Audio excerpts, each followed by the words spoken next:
बिस्मिल्लाहिर्रहमानिर्रहीम। अस्सलाम वालेकुम स्टूडेंट्स। तो आज के लेक्चर के अंदर हम ईद पोइम बाय आलमगीर हाशमी करेंगे। तो स्टार्ट करते हैं आज के लेक्चर। और लेक्चर स्टार्ट करने से पहले मैं आपको ये भी बताती चलूँ कि हम इस लेक्चर के अंदर कौन कौन सी चीज़ें डिस्कस करने जा रहे हैं। तो हम सबसे पहले इस पोइम का टाइटल करेंगे, फिर इसके कंटेक्स्ट पर बात करते हैं, उसके बाद हम इसके टेक्स्ट भी पढ़ेंगे, समरी करेंगे और इसके थीम्स करेंगे। तो शुरू करते हैं आज का लेक्चर। तो अगर हम इसके टाइटल की बात करें तो इसका जो टाइटल है वो एक मजहबी त्यौहार की याद दिलाता है जो कि तमाम मुस्लिम कंट्रीज़ के अंदर मनाया जाता है। वो कौन सा त्यौहार है? यहाँ पे ईद की बात हो रही है क्योंकि इस पोइम का नाम ईद है। और कौन सी ईद की बात हो रही है? ईदें तो दो आती हैं, एक ईद उल अज़हा है और एक ईद उल फितर है। दो ईदें आती हैं। अब ये नहीं पता कि ये कौन सी ईद की बात हो रही है। तो मैं आपको बताऊँ कि ये ईद उल फितर की बात हो रही है, मीठी ईद की बात हो रही है, जो कि रमज़ान मुबारक के महीने के अंदर लोग रोज़े रखते हैं, अल्लाह ताला की इबादत करते हैं, सदका व खैरात करते हैं। इतनी ज़्यादा अल्लाह ताला की इबादत करने के सिले में अल्लाह ताला ने as a reward, as a gift ये मुसलमानों को अता की है। नेक्स्ट हम इसके कंटेक्स्ट की जानिब चलते हैं। ईद एक मुख्तसर मगर फ़िक्र अंगेज़ नज़म है। दिखने में ये खुशी की नज़म लगती है। अगर हम इसको टाइटल की तरफ से देखें तो ये एक खुशी की नज़म है क्योंकि इसका नाम जो है, इसका नाम ईद है। अब ईद क्या चीज़ होती है? ईद का तो मतलब ही खुशी करना होता है।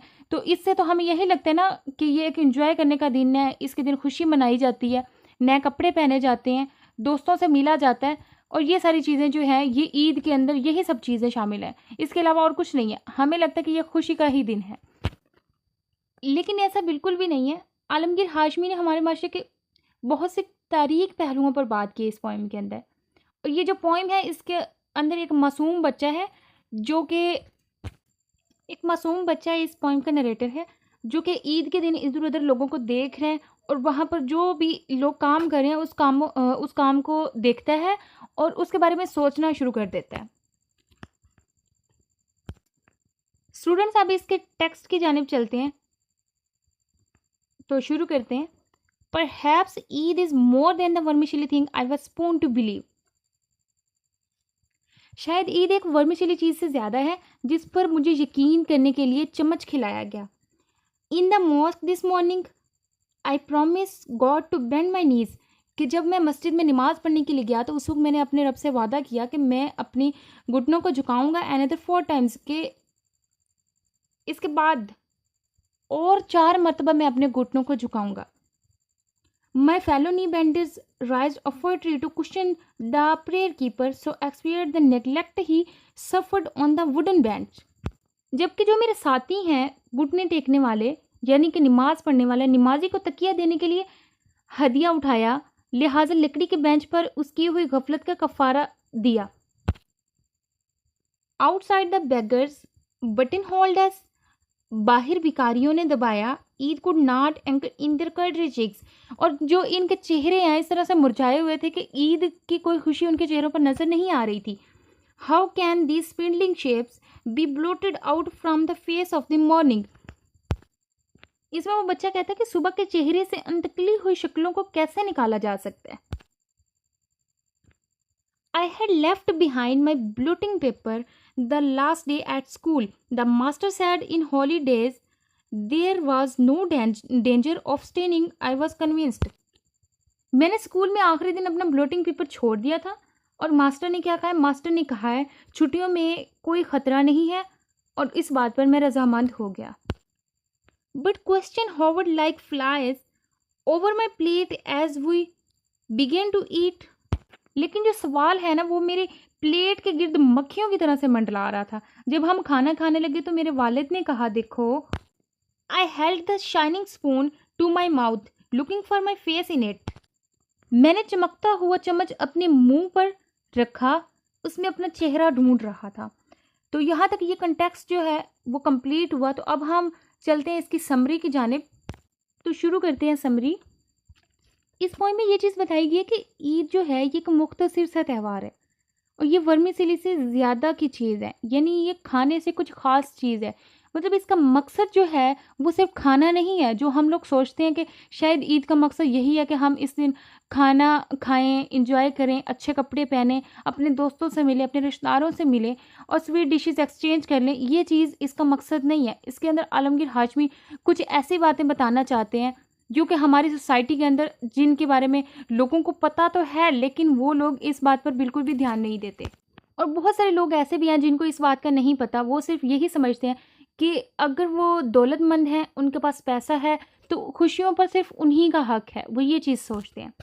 अगर हम इसके टाइटल को देखें तो हमें ऐसा लगता है कि ये खुशी की पोएम है, इसके अंदर सिर्फ खुशी के बारे में बात की गई है, लेकिन ऐसा बिल्कुल भी नहीं है। जैसे कि मैंने आपको बताया कि इसके अंदर आलमगीर हाशमी ने जो हमारी सोसाइटी है इसके डार्कर एस्पेक्ट्स को हाईलाइट किया है।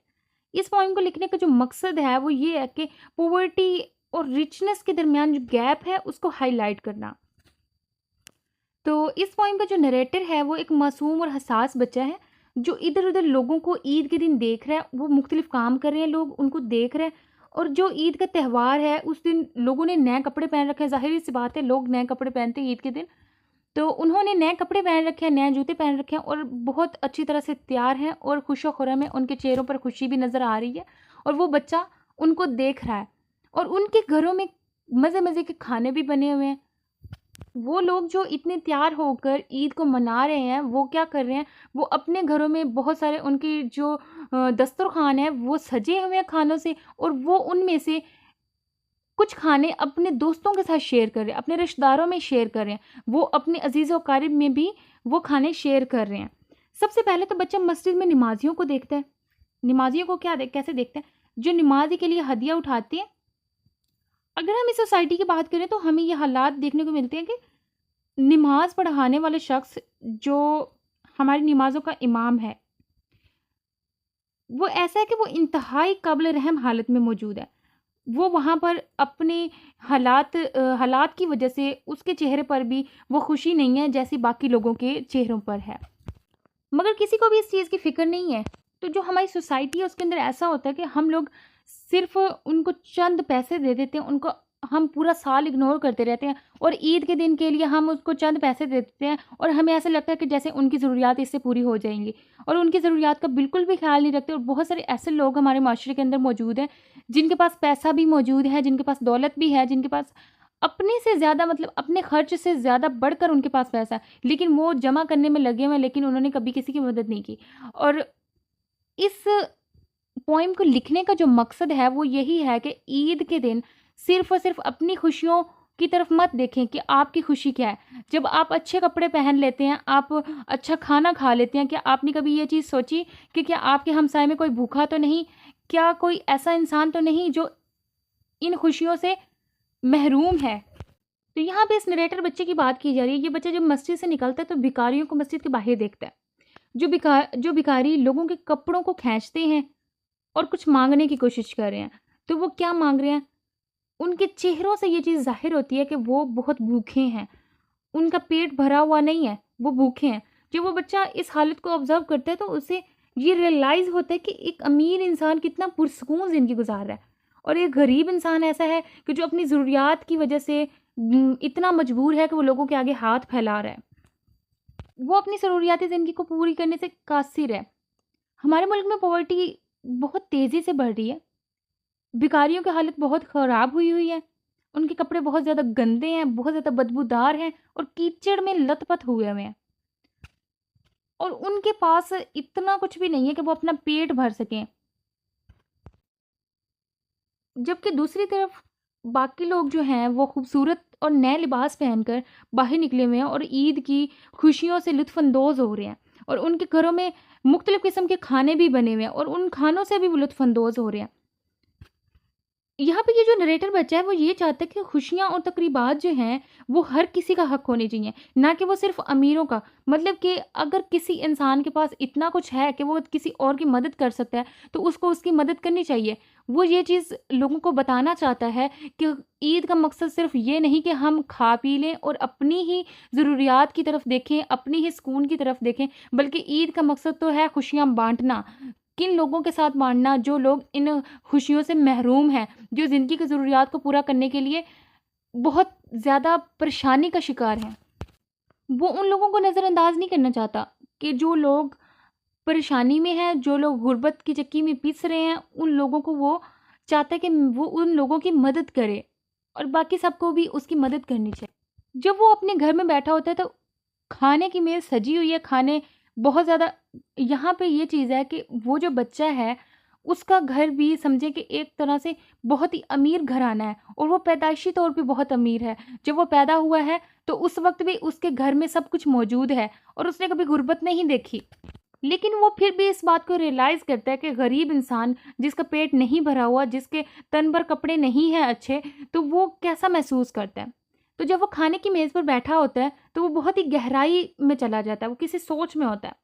वो लोगों के मसाइब के बारे में सोच रहा होता है, लोगों के हालात के बारे में सोच रहा होता है। उसके दिमाग में इतने ज़्यादा सवालात होते हैं कि उसको ऐसे लगता है कि जैसे एक प्लेट के गिर्द, जो उसके सामने एक खाने की प्लेट है उसकी बात हो रही है, उस प्लेट के गिर्द मक्खियों की तरह उसके जो सवालात है उसके माइंड के अंदर मंडला रहे होते हैं, उसकी तरह से घूम रहे होते हैं। वो गरीबों के लिए हमदर्दी के बहुत ज़्यादा जज्बात रखता है, वो चाहता है कि वो गरीबों की मदद करे और वो दूसरों को भी ये बात बताना चाहता है। जब बच्चा चमकता हुआ चम्मच देखता है और फिर उसको अपने चेहरे के सामने लाता है, तो वो इसमें क्या देखता है, वो इसमें अपना अक्स देखता है और ये फ़र्क महसूस करता है कि गुर्बत क्या है और अमीरी क्या है, यानी कि एक गरीब इंसान और एक अमीर इंसान के दरमियान क्या फ़र्क है। तो जब वो इस चम्मच के अंदर अपने अक्स को देखता है तो उस वक्त वो ये महसूस करता है कि अमीर और गरीब के दरमियान में क्या फ़र्क है। तो हमारे मुल्क के अंदर गरीबों के साथ बहुत ही ज़्यादा नाइंसाफ़ी की जाती है, जबकि अमीर तबका जो है उनके पास हर सहूलत मौजूद होती है, लेकिन वो फिर भी किसी की मदद नहीं करते। वो चाह कर भी नहीं कर सकते क्योंकि उनको लगता है कि शायद उनकी ज़िंदगी की ज़रूरियात अभी और भी हैं ऐसी कि जो उनको पूरी करनी है और ये पैसा उनके वहाँ पर काम आ सकता है, और वो किसी की भी मदद नहीं करते। इस पोएम के अंदर आलमगीर हाशमी सिर्फ ये चीज़ बताना चाहते हैं कि ईद जैसा त्यौहार दर हकीकत ये याद दहानी कराने के लिए है कि ईद पर ईद की खुशियों को बांटने का, ईद की खुशियों को मनाने का हर इंसान का हक है। चाहे वो गरीब हो, चाहे वो अमीर हो, हर इंसान का ये हक है कि वो ईद की खुशियाँ मना सके। यहाँ पर आलमगीर हाशमी ये बताते हैं कि ईद जैसा त्यौहार है ना, वो दर हकीकत ये याद दहानी है। इसके अंदर आलमगीर हाशमी ये बताना चाहते हैं कि ईद जैसा त्यौहार दर हकीकत ये याद दहानी है हमारे लिए कि ईद पर जो ईद की खुशियाँ हैं, वो सिर्फ़ और सिर्फ़ अमीरों का हक नहीं है, उस पर गरीबों का भी हक है। हर इंसान का इस खुशी पर हक है और हर इंसान को इस खुशी को हासिल करने के लिए इस पोएम के अंदर आलमगीर हाशमी ये चीज़ बताना चाहते हैं कि ईद जैसा त्यौहार दर हकीकत ये याद दहानी है कि ईद पर ईद की जो खुशियाँ हैं वो हर इंसान का हक है, हर एक का हक है। उसमें सिर्फ़ ये चीज़ नहीं है कि वो कोई अमीर इंसान उसको मना सकता है और गरीब इंसान नहीं, या किसी हालात की वजह से गरीब इंसान की ज़िंदगी में ऐसे प्रॉब्लम्स हैं जिसकी वजह से वो अपनी खुशियों से महरूम है और उसमें उनके बच्चे भूखे हैं। वो ये सारी चीज़ें जो हैं इन पर बात करते हैं। आलमगीर हाशमी इस पोएम के अंदर ये चीज़ बताना चाहते हैं कि ईद जो त्यौहार है ये एक ऐसा त्यौहार है जिसमें दर हकीकत ये याद दहानी कराई गई है कि ईद जो है वो सिर्फ़ और सिर्फ़ अमीर लोगों के लिए नहीं है, बल्कि वो गरीब लोगों के लिए भी है। खुशियों पर हक जितना अमीर लोगों का है उतना ही गरीब लोगों का भी। और हम सबको चाहिए कि हम हमारे माशरे में मौजूद जितने भी गरीब लोग हैं उनकी मदद करें, उनकी ज़रूरियात को पूरा करने के लिए जितना सा हमसे हो सके उतना हमें उन लोगों के लिए करना चाहिए। हमें चाहिए कि हम अपनी मोरल रिस्पॉन्सिबिलिटीज़ को निभाएं, गरीबों का ख्याल रखें और किसी के साथ भी बदकलामी ना करें। ये कौमी और इखलाकी ज़िम्मेदारी है। तो स्टूडेंट्स, जहाँ तक समरी क्लियर हो गई है, स्टूडेंट्स अब हम इसके थीम्स की जानिब चलते हैं। तो इसके थीम्स में एक तो जॉय एंड सेलिब्रेशन का थीम है, पॉवर्टी एंड कंट्रास्ट का थीम है, सोशल इंजस्टिस है, लॉन्गिंग एंड यर्निंग है, फेथ एंड रेजिलेंस है, चाइल्डहुड एंड इनोसेंस है। तो जो इसका फर्स्ट मैंने आपको थीम बताया जॉय एंड सेलिब्रेशन का थीम, तो जॉय एंड सेलिब्रेशन का जो थीम है इसके अंदर देखिए हमें ईद के बारे में बात की गई है, एक मजहबी त्यौहार के बारे में इसके अंदर बात की गई है। उस त्यौहार के बारे में जो रमज़ान मुबारक के महीने के बाद आता है, एक मजहबी त्यौहार है, ईद उल फितर की बात की गई है और इस दिन के लोगों की जो खुशी है उसके बारे में इसके अंदर बात की गई है। उसके बाद है पॉवर्टी एंड कंट्रास्ट। अब पॉवर्टी का मतलब होता है गुर्बत, एंड कंट्रास्ट और इसकी तज़ादात पर बात की गई है। आलमगीर हाशमी ईद की खुशी और गुर्बत, भूख और महरूमी की जो तलख हकीकतें हैं, उनके दरमियान का तज़ाद बताते हैं इसके अंदर। तो नेक्स्ट है सोशल इनजस्टिस। सोशल इनजस्टिस का मतलब वैसे समाजी नाइंसाफ़ी होता है, जिसके बारे में बहुत ज़्यादा इस पॉइंट के अंदर डिस्कस किया गया। इस पॉइंट के अंदर सबसे ज़्यादा यही चीज़ बताई गई कि हमारे सोसाइटी के अंदर अदम मसवात का जो प्रॉब्लम है ये बहुत ज़्यादा है कि लोग जो कुछ भी है अपने लिए सोचते हैं, कोई भी किसी के लिए नहीं सोचता। सब लोग कोई भी बराबरी का सलूक किसी के साथ नहीं करता, सब लोग सिर्फ अपने बारे में ही सोचते हैं। इस पॉइंट के अंदर ये एक समाजी नाइंसाफ़ी के बारे में बात की गई, जैसे कि ईद का एक खुशी का दिन है, उस खुशी के दिन में क्या हो रहा होता है कि लोग अपनी चीज़ों पर फोकस कर रहे हैं, अपने अच्छे लिबास पर फोकस कर रहे हैं, अपने अच्छे खानों पर फोकस कर रहे हैं, अपनी लाइफ के ऊपर फोकस करें, बट वो किसी और के बारे में नहीं सोच सकते, वो सिर्फ और सिर्फ अपने बारे में सोच सकते हैं। तो ये एक समाजी नाइंसाफ़ी है। तो उसके बाद है लॉन्गिंग एंड yearnings का थीम। अब ये जो लॉन्गिंग एंड yearning का थीम है, इसके अंदर ये देखें कि इस पोइम में बार बार आलमगीर हाशमी उस बच्चे के ज़रिए, छोटा जो मासूम बच्चा नरेटर है, उसके ज़रिए से ये चीज़ बताना चाहते हैं कि इस माशरे के अंदर मसवात का ख्याल रखना चाहिए और मुनसफाना माशरा बनना चाहिए। वो ये चाहते हैं, उनकी ये ख्वाहिश है कि ये हमारा जो माशरा है इसके अंदर गुर्बत को बिल्कुल ख़त्म कर दिया जाए, इस तरह से कि गुर्बत में घिरे हुए लोगों की मदद की जाए, उन लोगों के साथ अच्छा सलूक किया जाए। अगर तो आपके पास कुछ है किसी को देने के लिए, किसी की मदद करने के लिए, तो आपको उसकी मदद करनी चाहिए। तो लास्ट में है फेथ एंड रेजिलेंस का थीम। तो यहाँ पे इतने ज़्यादा चैलेंजेस के बावजूद ये पोइम क्या करती है, एक उम्मीद और लचक पैदा करती है। एक उम्मीद और लचक, यानी कि इस सोसाइटी को बदलने के लिए ये चीज़ें सोचते हैं कि इस सोसाइटी को किस तरह से बदला जा सकता है, और इस सोसाइटी को बदलने के लिए कैसे हम इसको बदल सकते हैं कि हम सब लोग मिलकर अपनी मॉरल रिस्पॉन्सिबिलिटीज़ को निभाएं, और फिर जाके ये सोसाइटी बदल सकती है, और इस सोसाइटी से गुर्बत का खात्मा भी किया जा सकता है। और एक और थीम है इसके अंदर, वो है चाइल्डहुड एंड इनोसेंस।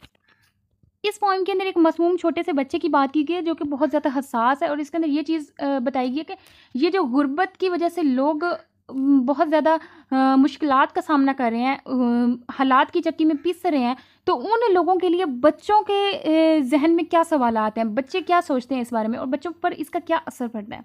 तो उम्मीद करती हूँ कि आज के लेक्चर में आपको बहुत कुछ सीखने को मिला होगा।